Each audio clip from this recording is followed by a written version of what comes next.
Hi everyone, it's Shuchi and welcome back to my channel. For those who know me, know that I am too shy to talk about finance as my most interesting topic of conversation. Even though I am an economic honor student, I rarely talk about finances and money. My relationship with money has been like a roller coaster ride.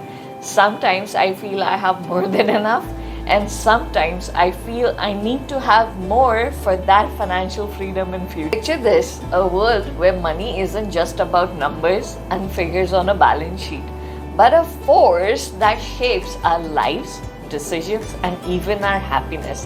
Have you ever wondered why some people seem effortlessly build wealth while others struggles to make ends meet often? I often used to think about this a lot. In this video, I'm going to be talking about a book called The Psychology of Money. This book has definitely helped me change my way of thinking towards money and the relationship that I used to have with money.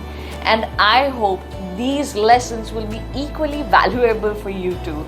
In this book, the author Morgan Housel takes an extraordinary exploration revealing the hidden psychological aspect that influence our relationship with money, wealth, and financial success. Watch this video until the end where I share my favorite takeaway from this book, which resonated with me so much that I will forever remember it. Please don't forget to hit that subscribe button and be a part of my journey if you like. Listen to this quote from the book. Doing well with money has nothing to do with how smart you are and everything to do with your behavior. Powerful words, right? Housel invites us to reflect on our own financial habits and mindset, encouraging us to embrace a more holistic approach that goes beyond mere numbers on a spreadsheet. Throughout the book, The Psychology of Money, Housel introduces us to fascinating real-life examples where individuals from diverse backgrounds, from financial situations, make surprising choices when it comes to money.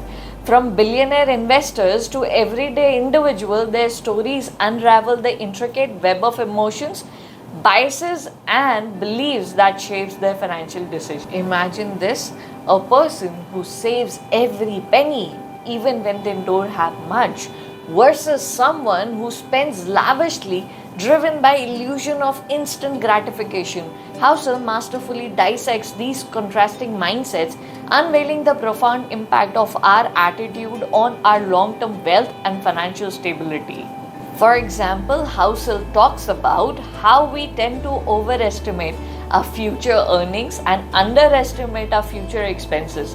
This can lead us to make poor financial decisions such as taking too much of debt or not saving enough for retirement.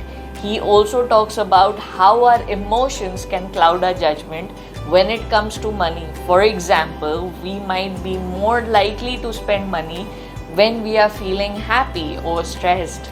Here are a few quotes from the book that I found particularly interesting. The biggest financial mistake people make is spending more than they earn. The best way to become wealthy is to save money early and often. Your financial future is shaped by your behavior, not by your income. The most important investment you can make is in yourself, using money to buy freedom. Let's talk in detail about these quotes, which are also a valuable lesson from the book. Don't spend more than you earn. This is the most important financial rule of all times. Your spending shouldn't be more than what you earn. Otherwise, you're going to be in debt, and debt can be a major financial burden. This is a simple rule, but many people forget about it. If you're spending more than you earn, you're going to be in debt, and a debt can be a major financial burden. One way to avoid this is to create a budget. A budget will help you keep a track of your income and expenses so you can see where your money is going. Once you know where your money is going, you can start making changes to your spending habit.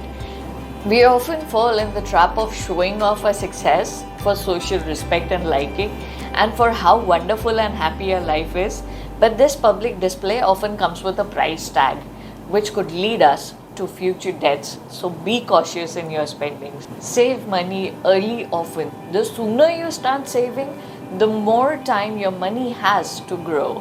And even if you start with a small amount each month, it will add up over time.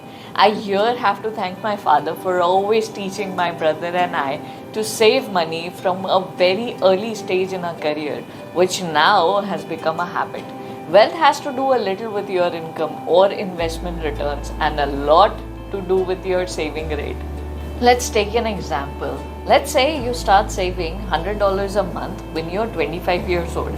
If you invest that money and earn a 7% annual return, you will have over $100,000 saved by the time you're 65 years old. But if you wait until you're 35 years old, you start saving, you will only have $50,000 saved by the time you are 65 years old. The lesson here is that it's never too early to start saving money. Even if you can save a small amount of money each month, it will add up over time, which is called the art of compounding. Here, Morgan gives an example of Mr. Warren Buffett, who started investing his money when he was just 10 years old. Don't underestimate the compounding effect. Small actions taken over a long period of time leads to big results. Your financial future is shaped by your behavior, not by your income. It's now how much you make money that matters. It is how you spend your money and save your money matters. Many people think that having expensive cars and house is a sign of wealthy people, but this is a common comparison that leads to a vicious circle, like there'll always be a bigger fish in the ocean. There will always be someone who has more than you. So you should know when it's enough. Spending all your money to show off that you have money is the quickest way for you to have less money, is the quote from the book. For example, let's say two people make the same amount of money, but one person spends all their money on showing off and the other person saves half of their money. The person who saves their money will be in much better financial position in the long run. The lesson here is that it's important to be mindful of your spending habits. If you want to be financially successful, you need to be willing to save your money. Practice frugality and delayed gratification of materialistic articles. Invest in yourself. The best investment you can make is in yourself. This means that investing in your education, your skills, and your health. For example, let's say you want to become a doctor. You will need to invest in your education by going to a medical school. This will be a big investment, but it will be worth it in the long run. The lesson here is that it's important to invest in yourself. This will help you earn more money and live a better life. This one is my favorite. Using money to buy freedom. It means that while money itself may not be directly buying happiness, it can serve as a means to contribute to our overall happiness and well-being. Financial resources provide us with a choice and opportunities to live a more fulfilling life. For instance, having a financial freedom to pursue your passion, to spend quality time with your loved ones, or to support a cause we care about greatly enhances our happiness. Money allows us to invest in personal experiences, growth, and creating a life that aligns with our value. While true happiness comes from within, having financial stability can act as a facilitator in creating the conditions for happier and more fulfilling life. Having control of your time is the highest dividend money pays. My favorite. I hope these real life examples helped you understand the lessons I learned from the psychology of money. I highly recommend this book to anyone who wants to learn more about the money. The Psychology of Money, it's a fascinating read. It will definitely help you make a better financial decision.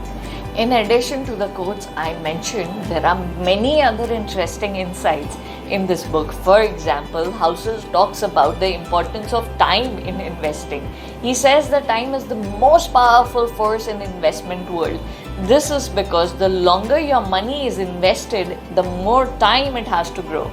Housel also talks about the importance of mindset when it comes to money. He says that your mindset is more important than your income. This is because your mindset will determine how you spend and save your money. I hope you enjoyed this review, and if you're interested in learning more about the book, I'll leave the link in the description box below. Thank you for watching. Don't forget to hit that subscribe button and leave a comment down below letting me know your thoughts on this captivating book. I'll see you soon. Bye bye.